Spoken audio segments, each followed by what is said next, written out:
standard song, a la George Gershwin or Rodgers and Hart. I mean, picture this: Los Angeles, 1979. Backstage at the legendary Troubadour, the atmosphere is electric. Guitars scream through sound checks. Drinks clink against chipped glasses. Roadies shout directions while legends drift in and out of dressing rooms like ghosts. The air buzzes with that unmistakable pre-show energy. Something big is about to happen. Then, chaos. A young assistant bursts into the promoter's office, face pale, words stumbling. Linda Ronstadt, the voice of a generation, the queen of genre-bending brilliance, has just stormed out of the green room. No explanation, no warning, just one look at the performance list. And she was gone. The name she saw wasn't hers. It wasn't the Eagles either. It was someone else. Someone who should have been a friend. And that's all it took. No confrontation, no angry shouts, just a chilling exit. And then, silence. Not for a day, not for a week, for decades. In interviews, she smiled. In performances, she soared. But behind that unwavering grace was a silence so complete it became part of her myth. No gossip, no headlines, just the music. Until now. Because after years of holding back, Linda Ronstadt has finally broken that silence. Not for publicity, not for revenge, but for truth. She's revealed a list, a personal one, of 7 musicians she never forgave. These aren't petty spats or artistic differences. They're betrayals that cut deep. Moments that defined the ugliest side of rock and roll's golden age. And the names? They're not who you'd expect. Some of them were her collaborators. Some, her idols. A few were once like family. This isn't just a confession. It's a reckoning. These are the stories no one dared to ask about. The ones buried under platinum records, sold-out arenas, and smiling magazine covers. But now, with the curtain finally pulled back, Linda isn't just telling us what happened. She's exposing the cost of surviving in a world that praised her voice, but tried to silence her truth. And first, on that list, a drummer who went from grateful backup to ego-fueled legend. Someone who used her stage as a stepping stone, then acted like he built it himself. But this wasn't just about music. What he said and what he did left scars that never fully healed. Before Don Henley was a household name, before the Eagles ruled FM radio, he was just a quiet guy sitting behind Linda Ronstadt, quite literally. It was the early 1970s, and Linda wasn't just a rising star. She was the rising star. Her voice was everywhere. Stadiums filled, critics raved, and her name was inked across billboards from coast to coast. And right there, soaking up the spotlight from behind the drum kit, was Don Henley, her backup musician, her protege. She gave him his shot. Linda didn't just let Henley into the room. She opened the door, lit the path, and invited him on stage. He was still finding his sound, still shaping his presence. And in those days, he was grateful, humble. But that wouldn't last. As the Eagles found their wings and exploded into stardom, something shifted. Suddenly, the group that once opened for Linda now strutted through the Sunset Strip like they owned it. And Henley? He wasn't the soft-spoken drummer anymore. He was the self-declared king of Laurel Canyon. The breaking point came in 1975. Backstage at the Universal Amphitheater, what started as a reunion turned into a rupture. Henley, drunk on fame and possibly more, leaned in and said the words Linda never forgot. You should stick to covers and let real songwriters speak. It wasn't just a jab. It was a dismissal of everything she'd built. The years of writing, recording, risking, her grit, her voice, her fire, all reduced to a sneer. She didn't yell, she didn't cry, she did something stronger. She revoked his tour credentials, right there on the spot. Henley wasn't just off the show, he was out of her orbit, permanently. Whispers spread through the music scene like wildfire. Henley's ego wasn't just swelling, it was tearing through friendships. Stories of tantrums, cocaine-fueled nights, and ruthless ambition trickled out of studios and backroom bars. Friends of Linda began to talk, not publicly, quietly, carefully, but the truth found a way out. To Linda, it wasn't about one insult, it was about trust, gratitude, respect. Behind closed doors, she called Henley a climber who traded his soul for fame. Someone who forgot who gave him his start. Someone who let power rewrite history. But Henley was just the first crack in the foundation. Because Linda's next confrontation wasn't hidden backstage or shielded from the public eye. It happened right on stage, in the middle of a performance, with a frontman whose chaos crossed a line no one could ignore. 1968. The summer of love was fading, but the madness was still alive and burning. The Doors were legends in motion, and Jim Morrison, wild-eyed, brilliant, unpredictable, was both their spark and their storm. Meanwhile, Linda Ronstadt was clawing her way through a male-dominated industry, refusing to let her voice be overshadowed. That night, it should have been just another after-party. A mansion off the Sunset Strip, smoke curling through the rooms, rock stars and groupies dancing under colored lights. But nothing about Jim Morrison was ever just another. Mid-performance, at a private jam session near the Whiskey A Go-Go, Morrison spotted Linda across the room. Already several drinks deep, shirt unbuttoned, eyes unfocused, he swaggered toward her with a reckless grin. And then, without warning, without asking, he pulled her on stage. It wasn't romantic. It wasn't spontaneous genius. It was a stunt. The room turned. Chatter died down. All eyes locked on Linda as Morrison leaned in, lips hovering inches from hers. He tried to kiss her, right there in front of everyone. She recoiled instinctively, stepping back. But Morrison lost his balance, stumbled, and crashed into her mic stand, nearly bringing down the whole setup. The gasp from the crowd was instant. Some laughed nervously, others just stared. What they just witnessed wasn't part of the show. It was something darker. Disrespect in real time. There were no smartphones, no footage, but the story spread.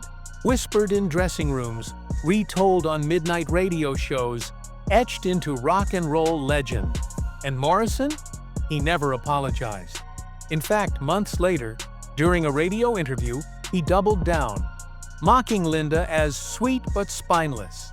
A throwaway comment for him, a searing insult for her. Linda didn't respond publicly. She never did. But those close to her knew the truth. She never forgave him. Behind closed doors, she called Morrison a brilliant wreck who poisoned everything around him. To her, he wasn't just a chaotic force. He was the embodiment of the toxic masculinity that haunted every corner of the music industry. Charisma with a bruising edge. And as painful as that moment was, the next one didn't come with slurred words or a drunken lunge. It came from someone she considered an ally. Someone she believed stood for the same causes. But sometimes, the deepest wounds come dressed in protest and purpose. 1976.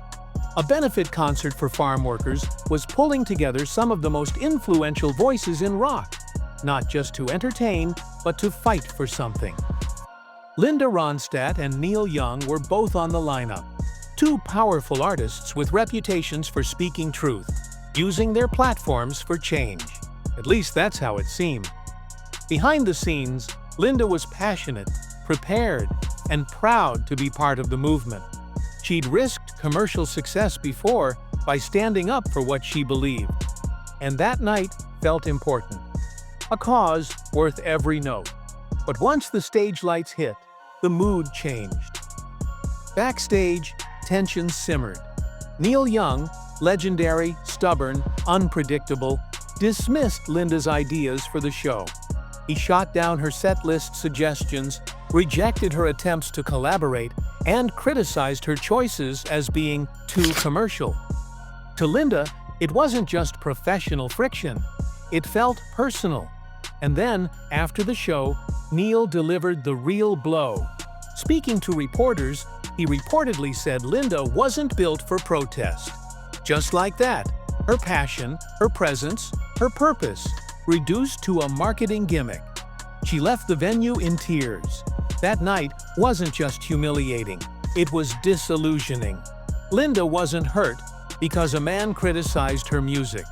She was crushed because a fellow activist, someone she respected, questioned her authenticity in a space where she was fighting for something bigger than herself. Behind closed doors, she didn't hide her disappointment. She called Neil loud in message, cruel in execution. To her, he was the kind of activist who forgot that real change required empathy, not ego. After that night, she made a silent vow. No matter how righteous the cause, she would never again share a stage with Neil Young. It was a turning point. From that moment on, Linda stopped trying to fit in with the rock elite. She'd already learned that fame didn't mean friendship, but this was something worse. A cause that turned on her when she needed it most. But if Neil's betrayal left her shaken emotionally, the next name on her list would devastate her creatively. Because this time, the wound was inflicted inside a studio, the place she once considered sacred. In 1974, Linda Ronstadt walked into a studio buzzing with potential. Across from her stood Frank Zappa, the high priest of experimental rock, a man whose musical genius was matched only by his unpredictability. To many, this collaboration felt like fate. Two boundary pushers from entirely different worlds, meeting in the middle to create something legendary. That's not what happened. It started with genuine excitement. Linda admired Zappa's wild creativity, and Zappa, though known for his eccentricities, seemed intrigued by Linda's vocal firepower. She expressed interest in recording one of his tracks. It should have been electric. Instead, it crashed within hours. The moment they stepped into the studio, Zappa shifted. His tone turned cold. Her suggestions, dismissed with a smirk, her ideas, ignored or mocked.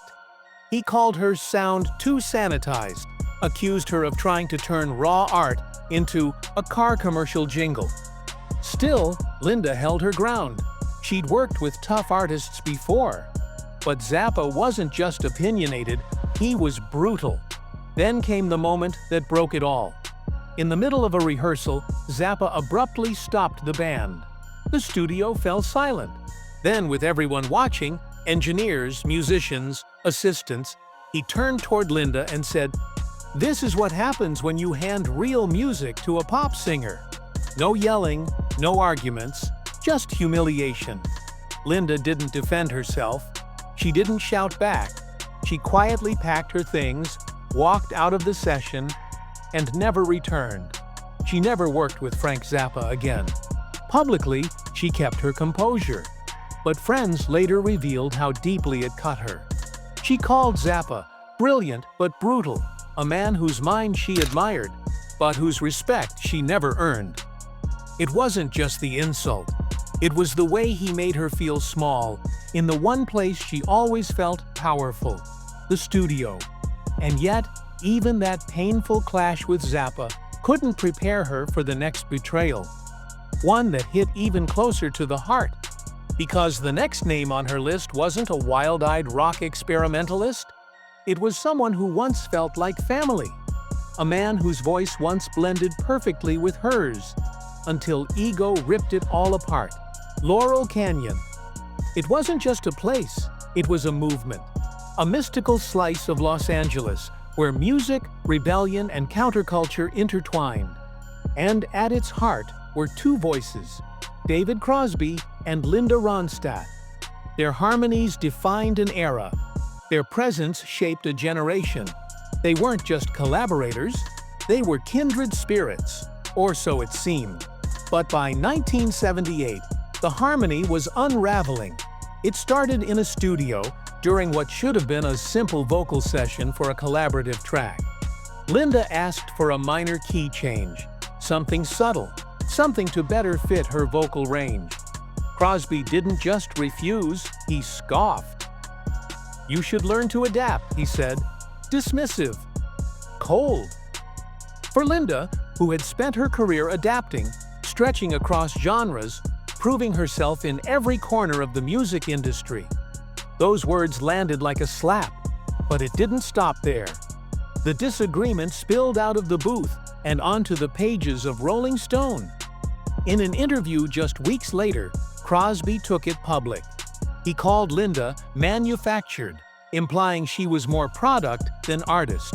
A voice wrapped in industry polish, not personal passion. That hurt more than any tabloid headline ever could. Linda had built her career brick by brick, note by note, not on image, but on instinct. To be painted as plastic by someone who once stood beside her in musical revolution? That was betrayal. She didn't respond in interviews. She never did. But her silence wasn't passive. She made a quiet but cutting decision. David Crosby's name was banned from her world. Studio musicians were told not to mention him. His music vanished from her tour playlists. In her circles, he no longer existed. Privately, she referred to him as a warning sign, proof that even the most soulful artists could be consumed by ego, drugs, and fame. And what stung most wasn't the fallout of one disagreement, it was the death of a shared ideal. Laurel Canyon had once stood for unity, for freedom, for breaking the mold. But Crosby's betrayal reminded her that not even paradise was safe from ambition's sharp edges. Still, as cold as that rift was, it would pale in comparison to what came next, because the next wound wasn't personal or emotional. It was public, humiliating, and broadcast like a punchline. Cleveland, 1979. A major music festival was underway. A mix of rock royalty and rising rebels. The energy was electric, and at the center of it all stood Linda Ronstadt, headlining with the confidence of a woman who'd just come off a string of chart-topping albums. She had earned her place. Every seat in the arena knew it. But backstage, one voice didn't. Elvis Costello, brash, brilliant, barely filtered, was the new icon of punk intellectualism. Sharp tongue, sharper opinions, and something to prove. What no one expected was how he'd choose to prove it. As reporters gathered in a backstage hallway, Costello casually threw out a line, one that would travel faster than any of his songs. Linda's set? Background music for brunch. It wasn't just a dig, it was a dismissal. A cold, calculated way to minimize everything she represented. Artistry, passion, legacy. Reduced to elevator music in front of a room full of press. The insult hit headlines before Linda even heard it. When she finally did, she didn't explode. She went looking for him, calmly, directly, hoping for clarity, maybe even an apology. What she got instead was venom. Reportedly drunk and indifferent, Costello looked her in the eye, tossed out another stinging remark, and walked away without a single word of remorse. To Linda, that moment wasn't about bruised ego. It was about what Costello represented. He wasn't just a critic. He was a new kind of artist. Clever, yes, but detached. Cool without care. Rebellious, but only for the sake of destruction. She didn't see heart in his words, only cruelty. Privately, she called him a mind without mercy, someone who confused snark for substance. And from that day forward, she avoided his name entirely, not out of fear, but out of refusal to let him take up space in her narrative. Still, even that level of bitterness couldn't prepare her for the final name on her list. Because this last wound didn't come from a stranger, a rival, or a wild rocker. It came from someone whose voice once felt like a mirror of her own. A legend who should have been a perfect match. Instead, he became her final silence. By 1982, Linda Ronstadt was untouchable. Her catalog crossed genres like few before her. Pop, rock, country, even opera. And she made it all sound effortless. So when word spread that she'd be collaborating with Paul Simon, the industry buzzed. It seemed perfect on paper. Two legends, two voices, one unforgettable duet. But what unfolded in the studio wasn't magic. It was control. From the very first rehearsal, the energy was off. Simon, known for his meticulousness, nitpicked everything: phrasing, timing, delivery. At first, Linda tried to adapt. She was no stranger to tough sessions. But this wasn't about getting it right, it was about getting it his way. He interrupted takes to correct her inflection, rewrote lyrics without asking, gave her vocal advice that felt more like instruction than collaboration. It wasn't hostile, just cold, quietly condescending. Those close to her later said she felt like a student being scolded, not a peer, not a partner. One assistant recalled hearing Linda say, "It felt like being back in high school choir. Only worse, because I couldn't walk away." But she did. After one especially tense session, Linda packed up, walked out, and never returned. The track was shelved, the duet unfinished, and it stayed that way, buried under years of silence. She never said much about Paul Simon publicly, but in private, she was clear. He didn't break her heart. He muted her voice. That was unforgivable. For Linda, music had always been about harmony, not just in sound, but in spirit. But with Simon, every note felt like a negotiation. Every lyric, a power play. She never recorded with him again. Not out of spite, but because some silences are louder than words. And with that final fracture, the list was complete. 7 names, 7 betrayals. Some loud, some quiet. All unforgettable. But Linda never told these stories for sympathy. She told them because silence, even elegant silence, has its limits. For decades, Linda Ronstadt carried these scars quietly. Never name-dropping, never fueling drama. She let the music speak, and when the questions came, she answered with grace, not gossip. She was never one to throw gasoline on the fire. And in an industry obsessed with headlines, that made her rare. So why speak now? Because this isn't revenge, it's release. These stories, these betrayals, they weren't about petty feuds or fading grudges. They were about power, respect, and how easily both could be stripped away from a woman daring to stand tall in a man's world. They were about surviving, not just the spotlight, but the shadows behind it. Linda didn't just sing through the 70s and 80s, she endured them.